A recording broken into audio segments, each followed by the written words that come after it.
Hey everyone, and welcome to the video. I'm North Central, and I thought we'd do something a little bit different today. I am currently walking down a path here at Prickets Fort, which is a West Virginia state park. And we're on our way to a special place. Now there is a fort here. This is really kind of an interesting place. This is in the colonial days, a family built a fort back here, so whenever they had Indian problems, all the surrounding community and stuff would go inside this fort to be protected.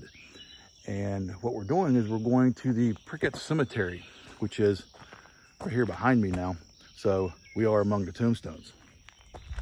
So let's go up here and take a look, because I always like to start with the first person that starts the cemetery and kind of go from there.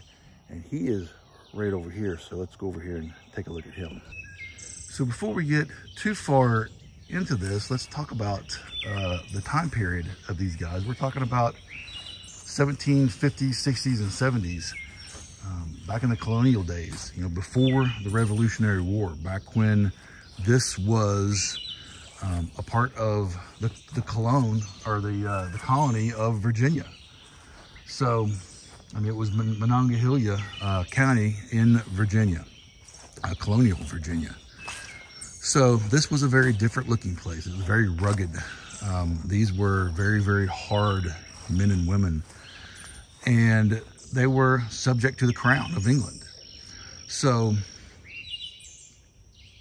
this wasn't even considered a settlement, because back in those days, the crown didn't want people coming out here to settle, because pretty much all of what is now West Virginia was Indian territory. It was their hunting grounds.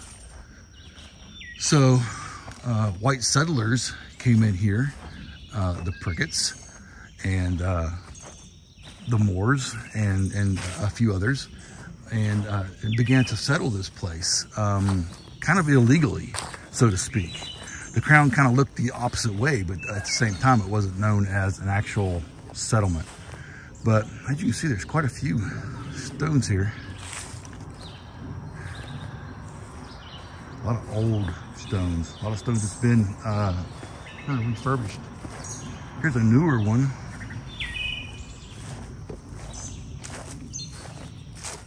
John Camp, Sergeant, Continental Line, Revolutionary War.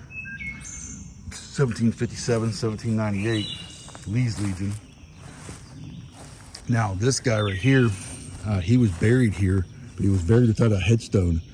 And I would imagine that there's 39 or 40 different people here that's buried without headstones, probably in this big clearing right here. But they don't really know exactly where he's at. So this is in remembrance to him. He's buried here somewhere. But let's get back onto the colonial days here. I want to go over here and introduce you to a little family.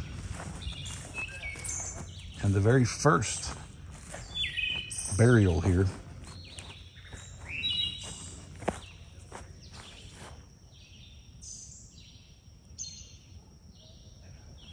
a bunch of bikes and trails and stuff up there.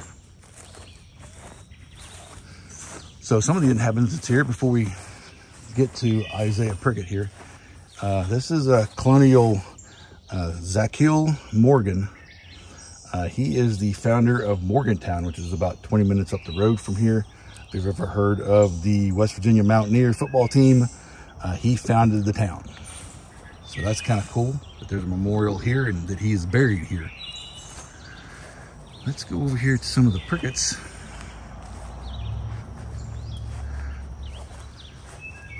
So this is, it says Charity Prickett died November 1833, age 95 years old, okay, back in 1893.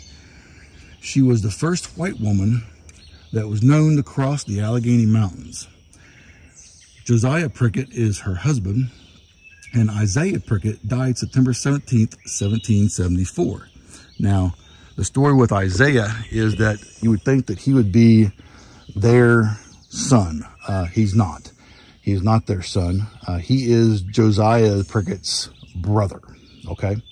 So the story with him is, and there's an inscription down here, but I don't really want to read it right yet. So the story with Isiah is that he was 16 or 17 years old. And at that time, of course, he's considered, not just a young man, but a man. He was in the militia guard, and he was with a young lady named Susan Ox. I believe her name was Susan Ox. And they were out in one of the fields around looking for a lost cow or a wandering cow. And they left sometime in early afternoon or so. Well, come around to where it was, later in the evening, and, it's supper time, and they're not back yet. And the Pricketts, they start getting worried. So they gather up the neighbors and form a little search party and go out and start searching. And unfortunately, they ended up finding Isiah in the middle of a field, dead, murdered, and scalped, which means that it was probably Indians that had killed him and scalped him. So the father of Josiah and Isiah picked him up and buried him here. And one of these stones is his. Now you can see that these are just field stones. There's no markings on these. They're just rocks they picked up out of the field. And that's kind of fairly common for common folk that are just, here. Now some of these do have other stuff, like it says Prickett, and this is Captain Jacob. Captain Jacob, if I'm not mistaken, is Josiah and Isaiah's father. He was the one guy that came here and settled first and built the fort. And the fort is just a few hundred yards that direction. A lot of Revolutionary soldiers here. Some of them fought in French and Indian Wars. I wanted to share that story with you about Isiah and the very first burial here, to kind of give you an idea of the time period and how rough this place truly is. All right, guys, so that's going to do it for this very old cemetery. And this is probably one of the older ones that I've actually been to. I mean, this dates before the Revolutionary War, before the French and Indian War. So very old. And it's actually even has a newer tombstones in it, which is just amazing. It's just a mix of kind of everything. Really a neat place.